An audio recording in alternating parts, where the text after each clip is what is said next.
We are waiting for something in the future to happen. And what happens when you come on the journey, your ego starts to die, and you may leave external pursuits, which you should, because externally there is nothing that the soul really needs. Osho used to say that all paths that are outer to you don't lead anywhere. So that's very true. It's also reminding me of there are 10 directions, right? Like um, the correct direction, the 11th direction is inward. All the 10 directions are going outward. But when you are on the twin flame path, you have to move in the 11th direction, which is inward. So this is, the journey of a spiritual seeker, that when the ego starts to die and you stop external pursuits, and maybe you are making some progress, and considerable progress many of you may be making in the journey, you still may be in the energy of waiting. When will my union happen, whether internally or externally? And that means that the mind is still active. It's actually a very common issue. It's because the mind is still active, and the mind still feels that some event has to happen outside of me or in the future, meaning to say that it can happen probably in that moment, which is in some time in the future. And sometimes the mind can also think it will happen when I go to this place. It can apply conditions like when I have this much money, when I have lost so much weight, when I'm in that place, when I have sold um, this particular thing I have and bought a new thing, maybe a new car or a new house, or I have shifted my location, I've moved out of this place into something else. So it tries to give you another space time reality. And it doesn't want to just be in the now space time reality, like wherever on earth you are. And at this moment, that is all there is. That is all we actually have. We don't have the next moment in our control, or the next moment is an imagined fiction of the mind that believes something is going to happen. And it comes to us when we're children. We we learn not to be in the now moment after a certain age.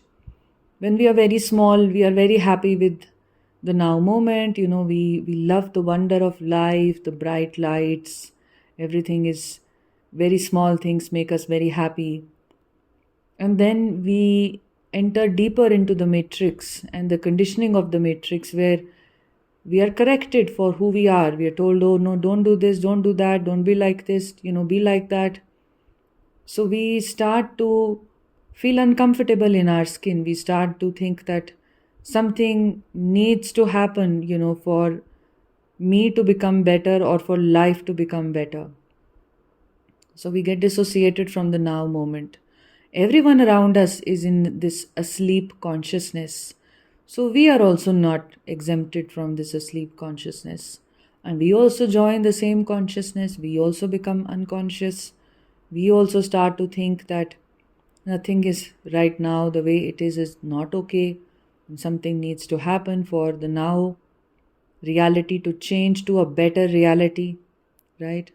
And very often it can also be that we associate with life from our mind. And when we are associating with our mind, especially in the last many decades, this has started to happen. Before this time, people used to associate with the body. And if you will still meet people from very simple cultures, they are beings who are beings that, they are aware of the body and the bodily needs, and they don't need much from the physical life to fulfill themselves. They remain in a certain simplicity. But as our civilizations advanced and um, the bedrock of the civilizations, the new civilizations, that was completely different and completely removed from what was the ancient understanding of life, that we've seen, especially in many, many continents around the world where the new world exists. So you will understand that those civilizations were now suddenly more about the mind. They may have been pursuing science or scientific advancement, but they came to be more of the mind, and hence the mind has a nature of being extremely unstable. So the instability of the mind reflects in the way in the modern world we all pursue the next thing, then the next thing, then the next thing, then the next thing, the next entertainment, then the next, and the next. So the entire foundation itself is extremely unstable. And we are constantly seeking something from the outside to fulfill us. So we are constantly living in the future. That means we are living in our minds, that is fixated in the future. Otherwise, in reality, we can't live in the future. We can't live in the past. Only the mind lives in the past. The mind can be thinking about a past event or what it desires for it to happen, for life to happen in the future. The mind doesn't like to be in the present moment. And this is a very important letting go that needs to happen to a twin flame. That after you are, or you already have been letting go of the ego, naturally after coming on the twin flame journey, you are meeting your pain, you are facing loneliness, you're facing extreme grief, you're facing your past buried trauma and the pain of it. You may still be in that space of waiting. You may still be thinking of rescuing, of being rescued, and many of you may be rescuing others. So the real progress comes when you start to understand there was no one out there that was meant to rescue me. No one is supposed to be my anchor outside of myself. As much as I want other people around me, that my mind still, is afraid of solitude and wants to find an anchor in a friendship or a person or anything at all. The mind is very afraid of being alone. Real progress starts to happen when you realize that the anchor I'm seeking is within me. And you can notice how your mind may still be seeking external anchors, but you're not deterred by that. It's a very spiritual process to anchor yourself within you, not to think that someone else is my anchor, another person or a channel or tarot or another coach or someone outside of me will lead me inside of me. No. You have to lead yourself inside of yourself. There is a lot of support that is available energetically and in the form of our guides, in the form of so many beings and wonderful people who have all turned within. And that is why they guide us, they inspire us, they calm our minds down for us to know that the 11th direction that I need to move into, it's time to do that, to really, really turn within. And that is where you will find freedom, that is where you will find peace, that is where you will find your twin flame, that is where true progress will start to happen. And a very important step in turning inside is to become present, to become available to the now moment, to plant yourself here now. So, in this space which you're occupying right now, in this time which is right now, this moment, and not in any fictional time space reality that your mind wants to conceive. And remember, your mind is habitual of thinking of the future. Mind is habitual of finding external anchorages. Mind is habitual of the same patterns over and over and over. That's the comfort zone of the mind. The mind is not interested in any spiritual evolution because that is the death of the mind. That is the death of the ego. So, you becoming conscious, which is what a spiritual awakening really is about, which is what your twin flame journey really is about. You becoming aware, you becoming present in the now moment has to happen very often, despite what the mind would rather make you do, and all the shenanigans that the mind would create, and all the pain that would surface, that I would do absolutely anything but be in the now moment because it's comfortable with those shenanigans and with that habit, right? So but you are a soul and a human being, you've taken birth as a human being. So the possibility of turning inward, of becoming conscious, is immense for you.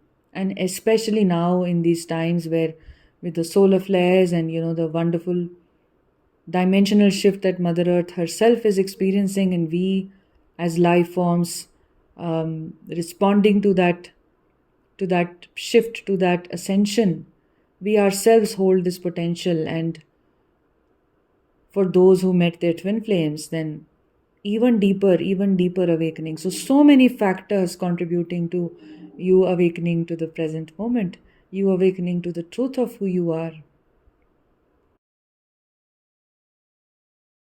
So, your first step, the first stage of your spiritual awakening, the first spiritual awakening after coming on the twin flame journey, was about starting to leave the ego identity behind, the demolition of old structures, old friendships, old relationships, patterns, the coming up of traumas, the release of the old egoic identities. And the second spiritual awakening that actually acts as a springboard for union is to anchor yourself in the present moment. It is to be still and to see yourself as the permanent, eternal being that you are, to connect with that, which is possible through silence, it's possible through stillness, it's possible through rooting yourself deeper in the now moment, and here exactly in the place that you're at right now, whatever your mind may be telling you and however your mind may be bent on waiting. The recent uploads on Patreon are at tier 1 level.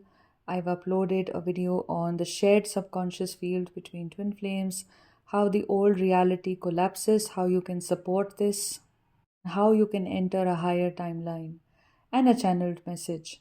At tier 2 level was a very long, interesting podcast on walking through the jungle of twin flame awakening, the pain that you face, especially what's the purpose of that, why it feels so intense, and what happens after that, and a beautiful oracle message as well that complements that channeling, that message. If you feel drawn to these, definitely subscribe to Patreon.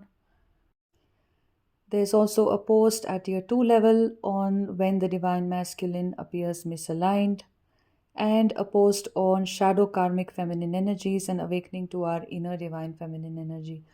So scroll over to Patreon and you can find the link on my description, in the description box here, and see the types of videos that are there. And if they call you, then definitely subscribe. The videos go very deep. There's a lot of deep healing, deep messaging, a lot of channeling, and they relate to the themes that are going on right now in the Twin Flame Collective, as well as they have timeless supportive guidance for you. If you wish to work one on one with me, all that information is in the first link in the description. And you can click on the link, see the types of sessions that I offer, and then email me to book a session. I hope this has been helpful. I'm sending you a lot of love. Bye.